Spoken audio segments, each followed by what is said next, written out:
What we're going to start getting into now is the meat of what you folks and obviously our folks online are going to need to think about. Not only the next 3 weeks, but more so once we start to get into Boston Marathon weekend. And to help us out with talking about a new item that some of you may have already actually gotten in the mail so far. How many people have received their passport? Isn't this great? This was a great new brainchild of one of our folks here at the BAA that has a lot of really neat stuff in it, and it's a real neat new addition to our event this year. So to come up and explain a little bit about the passport, TK Skandarian, our sponsorship manager. Hey, don't applaud. I didn't worry. Come on, don't applaud. These guys have forgotten more about running than I'll ever know. So, couple things. Congratulations. I'm glad you asked, Mark, how many people have, what do I just hit this thing? Yeah, there we go. All right. So I'm glad you asked, Mark, how many people have got it. Because this thing's in the mail. And if you haven't gotten it yet, don't worry. You'll probably get it tomorrow. If you don't get it tomorrow, don't worry. You'll probably get it the day after that. If you don't get it by April 1st, just drop a note to our registration office and we'll send it to you. And one of the reasons it's so important to have it is that in the very back of the book is your number pickup card. And I'll sort of go through it here, sort of page by page really, really quickly so you can just get an idea of what's in it. Here's the cover, little welcome note. Important here on the right side is your pre-race dinner party ticket, and everyone's been assigned a time at which they should come to the pre-race dinner at City Hall Plaza. Not surprisingly, we can't feed 27,000 people at the same time. So, you can all come at separate times. That would be great. If you want to go at a different time, you're always welcome to trade tickets with another runner. Additional tickets are available for purchase as well at the expo when you pick up your number. So you will have one of these, and it is free for you to enter. We have some taxi cab phone numbers in here. We got a map of the subway system downtown. We've recommended some restaurants and some things to do. Things to see and do while you're here. Of course, most of you are probably quite local, so you might not need to go do the Freedom Trail while you're here, but one of your running friends might want to.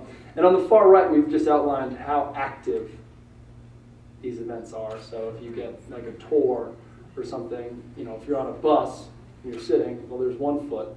If you're going to do the Freedom Trail or walk to the top of Bunker Hill Monument, there's 4 feet. So that's that. The restaurants on the left, that just outlines, we've got a smattering of different types of food, different price ranges, and different neighborhoods around the city. And these things are outlined with a number, which I'll touch on in just a second. But the next page is just an expo map. This is where you turn this thing in, and it tells you how to get there when it's open. And of course, every runner must go pick up his or her bib number at the expo. And then it opens up in the middle. You've got this great big map of downtown, and there's corresponding circles on here that line up with the attractions and the restaurants that we previously mentioned, and also some race-related areas where the expo is, where the pre-race dinner is, of course where the finish line is, which you'll all get to, and of course the family meeting area. The one thing that we didn't get in here is the post-race party. That's sort of a special announcement we'll come out with next week or so, but that's going to be a big one. Hint, hint. It'll be back where it was at the House of Blues by Fenway Park, but we'll have a lot of information for you on that. We have a finish. This is information on getting to Hopkinton in the morning. A little checklist here on the right as you go through town. You can kind of check things off. We didn't quite figure out the stamp thing yet, but we'll get there. So a little checklist here. Here's your finish area layout. The family meeting area is a key part of this whole piece.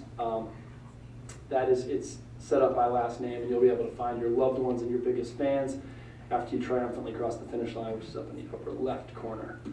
Some more information, and then in the back, of course, here it is the number pickup card. On the left is a list where you can fill out the top 10 things that are motivating you to crush it on April 15th, so be sure to do that.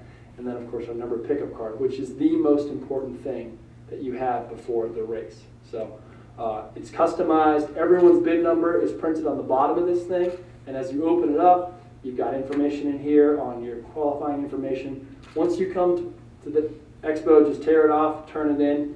we will give you your bib number, which you've earned, and then we'll also give you a plastic sleeve and a lanyard like this, branded 2013 lanyard, and you can wear it around your neck through the course of the weekend and hang it on your wall for the rest of your life, but don't run with it. You have a bib number. So you'll run with many things, but don't run with this. And of course, pick it up, put it in your bag at the village, and then it'll be there waiting for you when you cross the finish line. That's it. Thank you, guys. Good luck. You'll do great.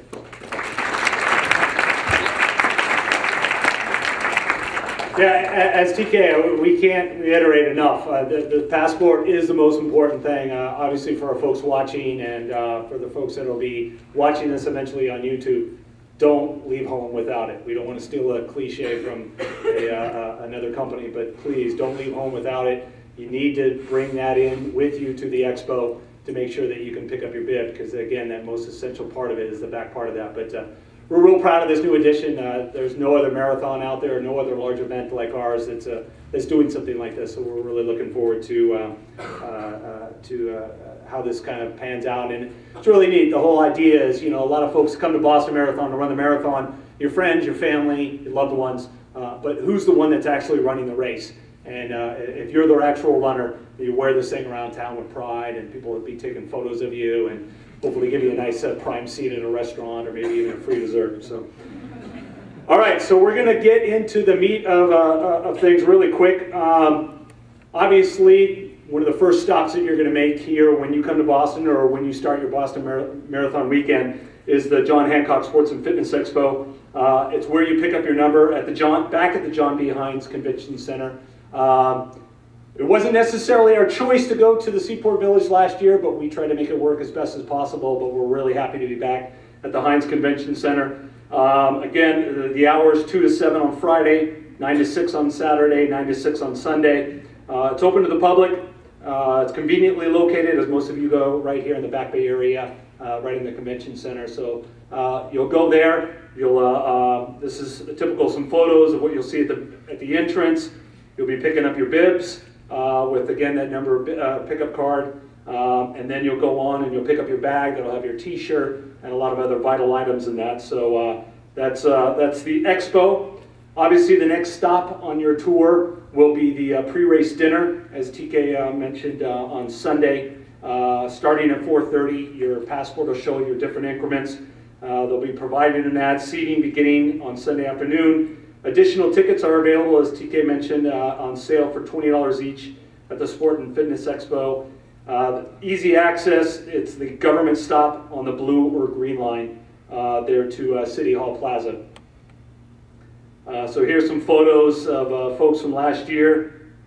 These are some of the ladies that were being honored last year, the first women to run the Boston Marathon, serving food where you folks will be seated and eating. So hopefully you guys will enjoy the meal there. Okay, race morning. Don't get too nervous now.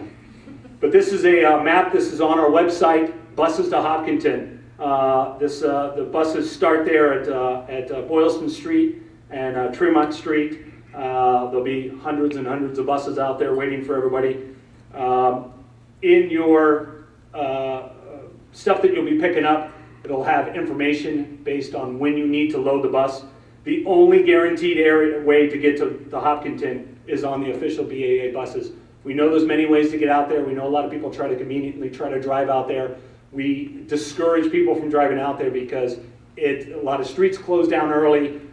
It's very difficult to get in there, and you may find yourself hoofing it a couple of miles that may take a little bit out of your race. So we really, really guarantee that you, to go back to this pass, we guarantee that you'll get out there on there. There's several T stops that you can get at here on the map where you can just conveniently walk a couple of blocks over to the line of buses. Takes place again at Tremont and right on Boston Common. It's for official runners only. Each runner must show their bib number. Obviously, we expect you to be getting on the bus with your bib number. So that'll get you on there. We won't be able to provide transportation for family or friends. These are only for runners. So please don't show up with a family and friend and try to get them onto the bus. There is limited transportation from Hopkinton back to Boston. That's at no charge. And again, a lot of that information is up on our website. Bus loading times for bibs up to 8,999. You're going to be loading wave 1 essentially, 6 to 6:30, 9,000 to 17,999 from 6:30 to 7, and then 18,000 and up, wave 3 from 7 o'clock to 7:30. And again, as I'll keep saying, a lot of this information is on the website. When you get to Hopkinton, this is some of the first stuff that you'll see. The buses will unload and you'll enter the Athletes Village. These are some photos of the Athletes Village, people milling around, kind of waiting. Hopefully the weather won't be too cold on Boston Marathon morning, and you'll be able to kind of move around, check out a lot of our vendors that are established out there, maybe get some fuel for the course that day, as well as when you're kind of lounging around, getting ready to get called out to the start line. You'll be hearing announcements over the loudspeakers there with a lot of pertinent information that you'll need to know. And then that's the shot that you'll see. You'll see Hopkinton start. That's the direction that you'll be heading out onto the street for the start line.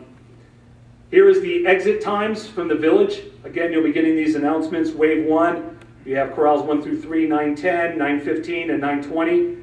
For wave 2, according to the corrals, 9:35, 9:40, 9:45, and then wave 3, 10 o'clock, 10:05, and then our super wave of 7, 8, and 9 will be heading out at 10:10 a.m. for the start of your race. Again, those announcements will be going off in the village. You'll hear them very clearly. And this is the first thing you'll see, our wall of volunteers. We call them our human wall. You'll be coming out there, you'll be jacked up like a boxer, and you're going to be ready to just run down the street. Well, you got to wait till the gun goes off.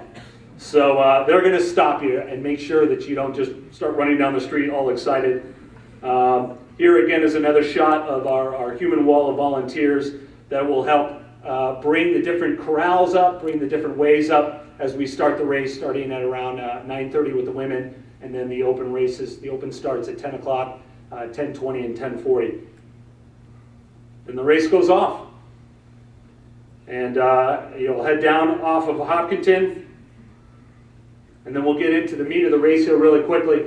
We'll just go through this. These maps, again, are available online, not only the course map, but of course our elevation chart as well. This is the first 10K. You can see a nice gradual downhill. We always try to get a little bit of advice that, based in the excitement that you're feeling that day and the energy that's going on at the start, we always encourage people to be a little bit more relaxed at the start of the race. We've tried to stagger the starts of the different corrals and the different waves to make sure people don't bunch up on each other. But that's not always going to necessarily stop you from just sprinting because you're so excited and you're so ready to go.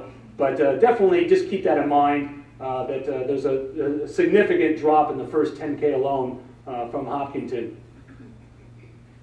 The second 10K, things start to level out. You start getting through the neighborhoods of Framingham, Ashland, Framingham, Natick, as you approach Wellesley and the halfway point, 13.1 miles of the course, and of course the infamous Scream Tunnel. Gentlemen, you know you're excited for the Scream Tunnel. Can't go wrong with that. The Wellesley girls will be out there again, of course. Hopefully the weather's nice and warm for them. And here's a typical shot of the halfway point at Wellesley, right in the center of town there. There'll be, again, the big columns on the side and the banner going across to show that you've reached halfway.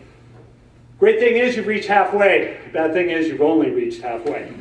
So we still got 13.1 miles to go. So let's look at the next 10K, again from Wellesley into Newton and the infamous Newton Hills. Keeping in mind a significant point there right about the 17-mile mark is the Power Gel station.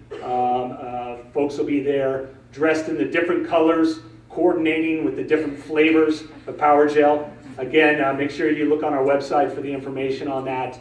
There's some caffeinated and uncaffeinated gels that we have out there for you. And again, as you approach mile 19, the Johnny Kelly statue and our 30K mark. Here's some shots from Newton. Doesn't look like much of a hill there, but there's some hills there. And again, mile 19 there near the statue. And then we start to see here not only the peak of the Newton Hills, But again, the approach down into Boston, you will peak at that hill at mile 21. That will be the top, known as Heartbreak Hill. As many of you know, that was named after, was it Tarzan? What was his last name? Tarzan Brown, who came up and, Johnny Kelly came up, tapped Tarzan Brown on the bum and said, "Let's go, keep it up." And Tarzan said, "Forget this," and just took off. And kind of dropped Johnny Kelly, and some people say broke Johnny Kelly's heart that day in winning the race that day. So we approached the top of the Newton Hills there at 21 miles, and then we began our slow descent down into Boston, going through the city of Brookline.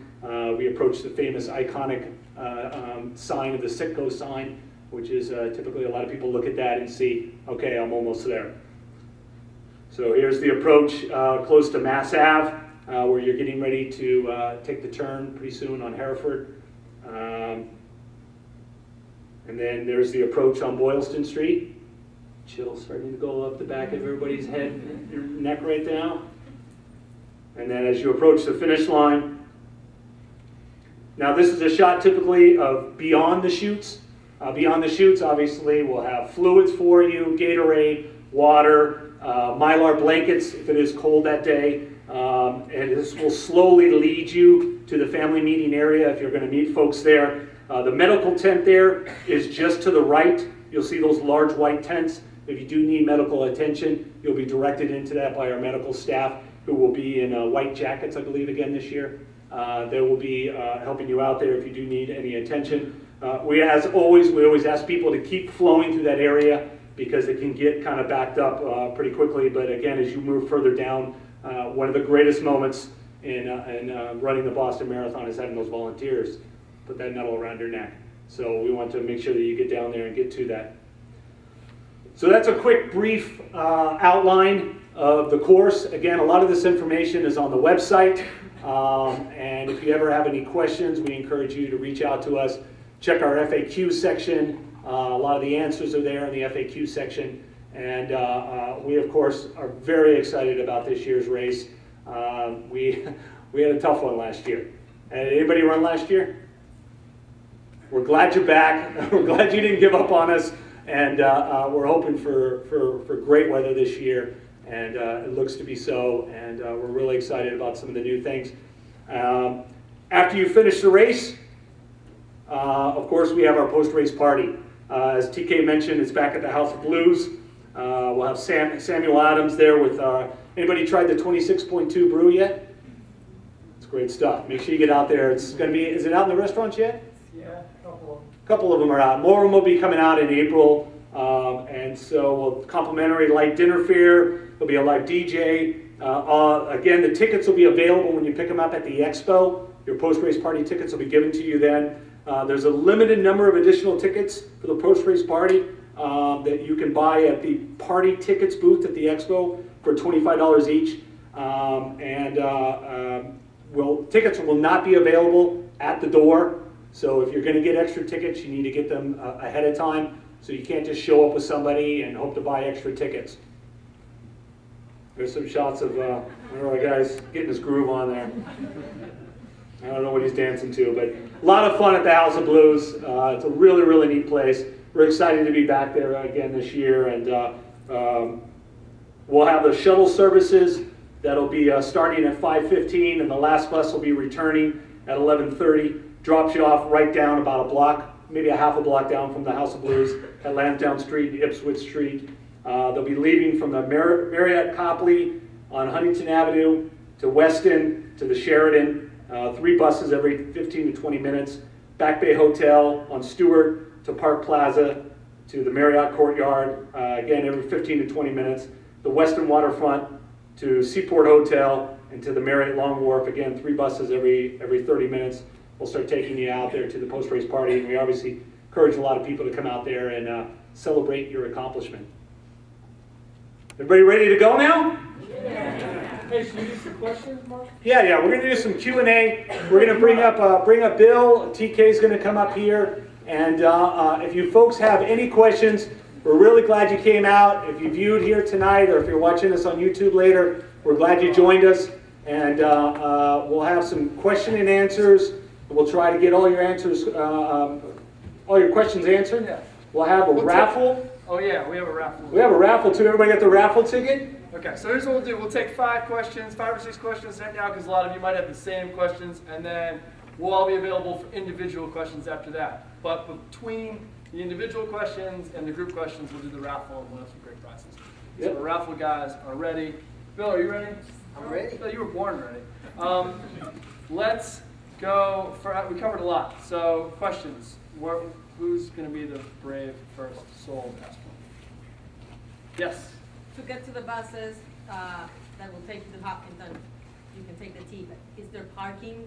Like, is it okay to drive into Boston and park? Yeah, there'll be parking garages available. The Boston Common Garage has some parking. Obviously, this garage has got plenty of spaces early in the morning, Okay. and there's parking in and around this area. Now, getting out of town, the faster you finish, the tougher it might be. But hang around and take your time. You'll need it.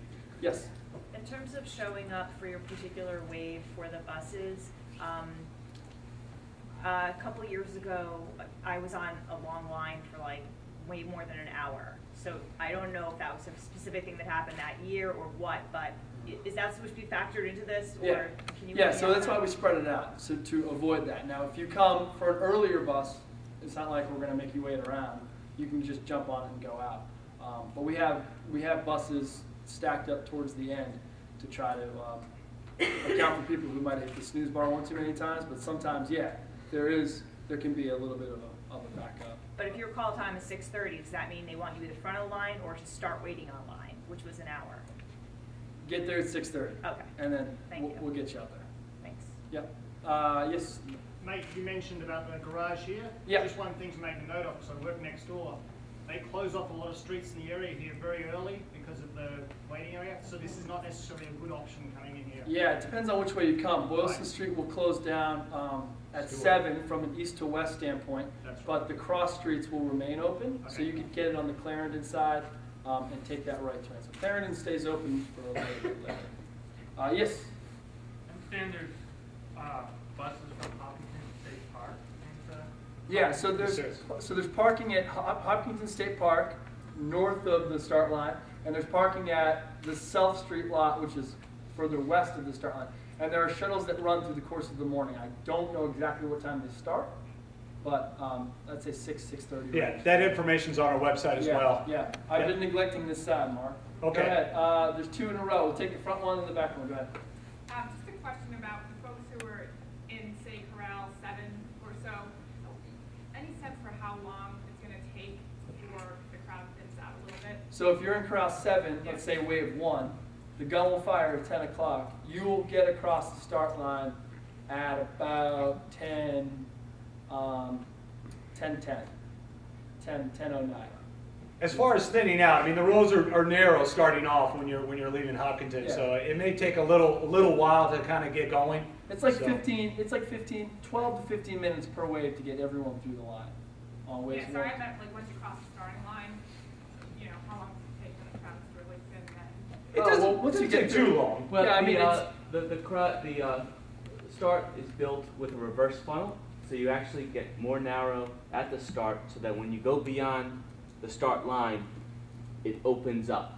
So I would say maybe about a mile to be able to run your normal pace. This is Jack Fleming, our PR director here, so he's not just some guy shouting out. Some know-it-all that we don't know. He's our boss. Yes. So due to a family emergency this weekend, I missed my long run, but I feel great. I've been doing my long runs, and of course, I PR'd at my tune-up race in New York last weekend. Yes. My longest run was 23 miles 3 weeks ago.